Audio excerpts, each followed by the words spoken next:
मैं कहता हूं मदरसे छीन रहे ना, छीन लेना चाहिए, ताकि ये उलमा जब तड़पेंगे, इनकी आंखों से आंसू बरसेंगे ना, तब कौम में इनकलाब आएगा इंशाअल्लाह। और मुसलमानों के लिए ये भीख मांगना ना, ये तो हमारा सिंबल बन चुका है, हमारी अलामत, हमारी पहचान बन चुकी है।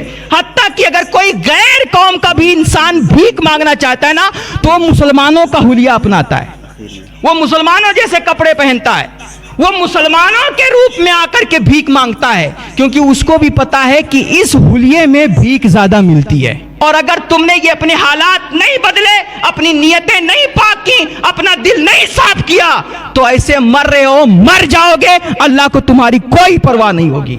आप अभी क्या हो ना, आपकी हैसियत एक बोझ की है, मुसलमान अभी बोझ बना हुआ है। और याद रखे मेरे भाई, बोझ अपना सगा बेटा भी हो जाए ना, अपनी औलाद भी अगर बोझ बन जाए, तो घंटे 2 घंटे के बाद उसे भी अपनी गोद से उतार दिया जाता है। तो इसलिए आपको बोझ नहीं बनना है, आपको जरूरत बननी है। बोझ अपनी औलाद बनती है तो औलाद को भी उतार दिया जाता है गोद से, लेकिन जरूरत अगर कोई जानवर भी बन जाए ना, तो जानवर को भी मोहब्बत से पाला जाता है। और हमारे उधर एक जुमला बोलते हैं कि दुधार गाय की एक लात ही सही। अगर गाय दूध देने वाली है तो उसका एक आध लात भी खा लेता है इंसान, लेकिन उसे अपने घर में मोहब्बत से रखता है। तो मुसलमानों, आपको बोझ नहीं बनना है, आपको इस मुल्क के लिए जरूरत बननी है। और जरूरत कैसे बनेंगे? आप इस कौम को दीजिए, आपने कौम को बहुत कुछ दिया है, इस मुल्क को बहुत कुछ दिया है। आप देखिए, खुद ज़कात का मसला ले लीजिए।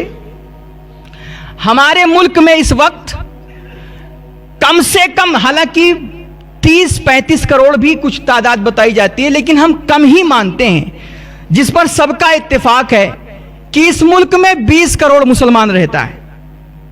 कितने? 20 करोड़ मुसलमान इस मुल्क में रहता है, और मुसलमानों पे ज़कात वाजिब है, फर्ज है, और मुल्क का मुसलमान ज़कात निकालता है। मैं कहता हूं सारे मुसलमान नहीं निकालते हैं, मैं कम से कम मिकदार मानता हूं कि 20 करोड़ में से 1 करोड़ मुसलमान तो ज़कात निकालता है।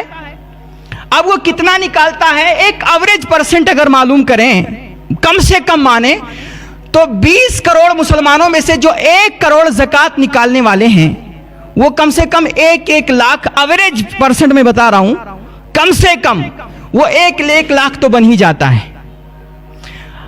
अब 1 लाख को आप ज़रब दीजिए 1 करोड़ से, आपका कैलकुलेटर फेल हो जाएगा। कितनी बड़ी रकम बनती है हर साल, इतनी बड़ी रकम मुसलमान दे रहा है, इन्वेस्ट कर रहा है, यह मुल्क में ही दे रहा है। देने वालों की कमी नहीं है, कमी लेने वालों में है। मुसलमान दे तो रहा है, आप सोचिए कि लगभग 10 करोड़ बनते होंगे, और ज्यादा ही बनता होगा। ये 10-10, 15-15 करोड़ रुपए हर साल के मुसलमानों के, ये कहां चले जाते हैं? ये इतना बड़ा इस्लाम का ये जो है इख्तिसादी सिस्टम है कि आप देखिए, मेरे हुजूर अलैहिस्सलातु तस्लीम ने जब ज़कात फर्ज हुई थी, 8 सालों के अंदर पूरे मदीना से गरीबी खत्म हो गई थी। तकरीबन 8 सालों के अंदर जब ज़कात का हुक्म आया, ज़कात लेना जब से मेरे नबी ने शुरू किया, 8 सालों के अंदर अंदर मदीने से सारी गरीबी खत्म हो गई। और मुसलमान सैकड़ों सालों से ज़कात दे रहा है, और इतनी इतनी भारी रकम में दे रहा है, लेकिन फिर भी मुसलमानों की गरीबी नहीं खत्म हो रही है। आज का मुसलमान या तो गरीब है, और या तो सड़कों पे, चौराहों पे और सिंगनों पे खड़े होकर के भीख मांग रहा है। और मुसलमानों के लिए ये भीख मांगना ना, ये तो हमारा सिंबल बन चुका है, हमारी अलामत, हमारी पहचान बन चुकी है। हत्ता कि अगर कोई गैर कौम का भी इंसान भीख मांगना चाहता है ना, तो मुसलमानों का हुलिया अपनाता है, वो मुसलमानों जैसे कपड़े पहनता है, वो मुसलमानों के रूप में आकर के भीख मांगता है, क्योंकि उसको भी पता है कि इस हुलिये में भीख ज्यादा मिलती है। ये गरीबी हमारे दौर से क्यों नहीं खत्म हो रही है?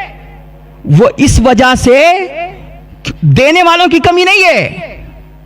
मुसलमान बहुत पैसे दे रहा है, लेकिन जो पैसे ले रहे हैं ना, उनके अंदर ईमानदारी की कमी है। वो बेईमान हो चुके हैं, वो हराम खा रहे हैं, और ये हराम खोरियां करके, ये बेईमानियां करके, ये कौम के पैसे फितरा ज़कात करके तुम सोच रहे हो कि हम तरक्की कर लेंगे। भूल जाओ अपनी तरक्की के। और अगर तुमने ये अपने हालात नहीं बदले, अपनी नियतें नहीं पाक की, अपना दिल नहीं साफ किया, तो ऐसे मर रहे हो, मर जाओगे। अल्लाह को तुम्हारी कोई परवाह नहीं होगी, कुदरत को कोई परवाह नहीं है तुम्हारी। और तुम शिकायत करते हो कि हालात खराब हैं, तुम शिकायत करते हो कि माहौल खराब है। यानी कि ये मुसलमान इतने हालात खराब हो गए, और कितने पैसे हैं इसके पास।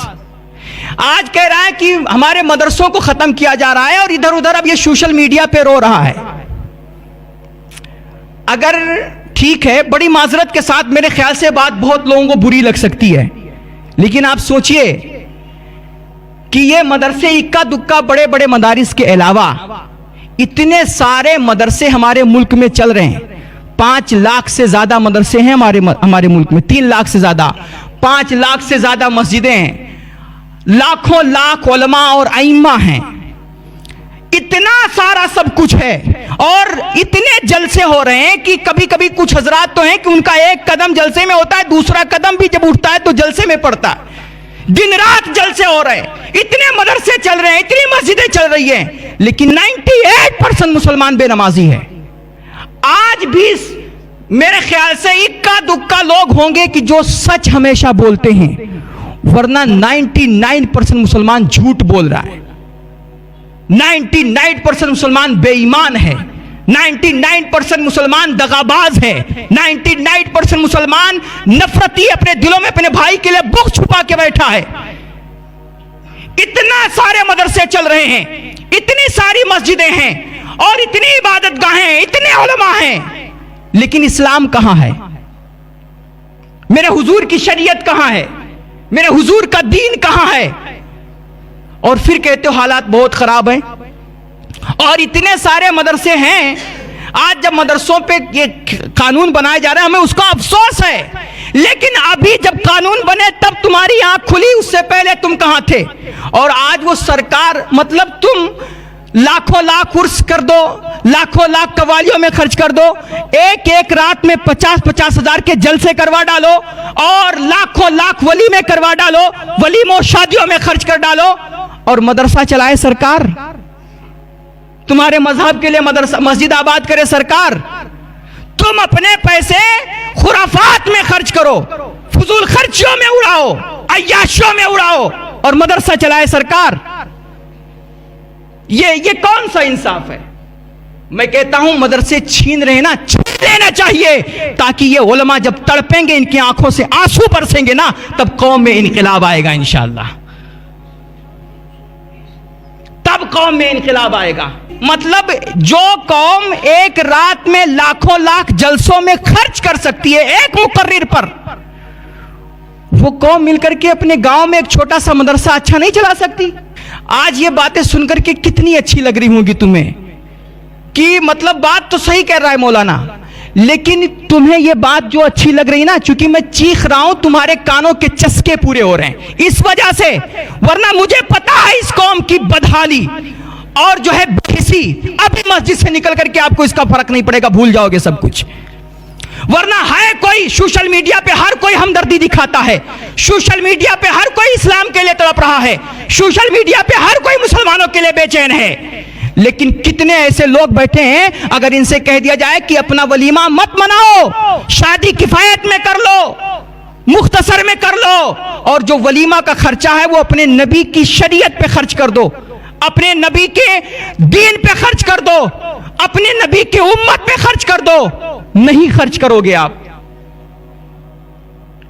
कितने ऐसे लोग हैं जिनको अल्लाह ने बेपनाह दौलतें दी हैं, वो हर साल हज करते हैं, लेकिन उन्हें यह तौफीक नहीं होगी। वो तड़प तो रहे हैं कि हाँ इस्लाम माहौल हमारे लिए खराब है, हालात बहुत खराब है, इस्लाम पे मुसलमानों पे जुल्म हो रहा है, साजिशें हो रही हैं, वो तड़प तो रहे हैं, लेकिन उनसे कह दिया जाए कि आपने एक हज कर लिया है, फर्ज आपका अदा हो गया, बाकी हज के पैसे अब अपनी कौम के बच्चों की पढ़ाई पे खर्च कर दो, किसी गरीब का फीस अदा कर दो। नहीं करोगे आप, क्योंकि फीस अदा करने से आपका नाम नहीं होगा। 10 बार हज कर लोगे तो बताओगे सीना ठोक करके कि हमने 10 बार हज किया है। तुम अय्याशों में पड़े हुए हो, तुम्हें नाम चाहिए, तुम्हें शोहरत चाहिए, तुम्हें कुछ ना करना पड़े और आसमान से अल्लाह कोई करिश्मा नाजिल फरमाए और सारे दुश्मन हलाक हो जाएं। यह सब तुम्हारी बदआमाली है, और जब तक तुम अपनी हालत नहीं बदलोगे, अल्लाह कसम खुदा की कभी तुम्हारी हालत नहीं बदलेगा। मस्जिदें अब भी तुम्हारी वीरान पड़ी हुई है, तुम्हें क्यों सजदों की तौफीक नहीं होती है? तुमसे मोबाइल क्यों नहीं छूट रहा है? तुम्हारे दिलों से ये आपस में मुसलमानों के खिलाफ जो बुग़्ज़, नफरत तुम्हारे भाई के खिलाफ भरा हुआ है तुम्हारे सीनों में, लेकिन तुम वो बुग़्ज़ नहीं निकाल रहे हो। तुम वो इंतकाम की जो आग भड़क रही है उसे ठंडी करने के लिए कोशिश नहीं कर रहे हो। तुम एक दूसरे को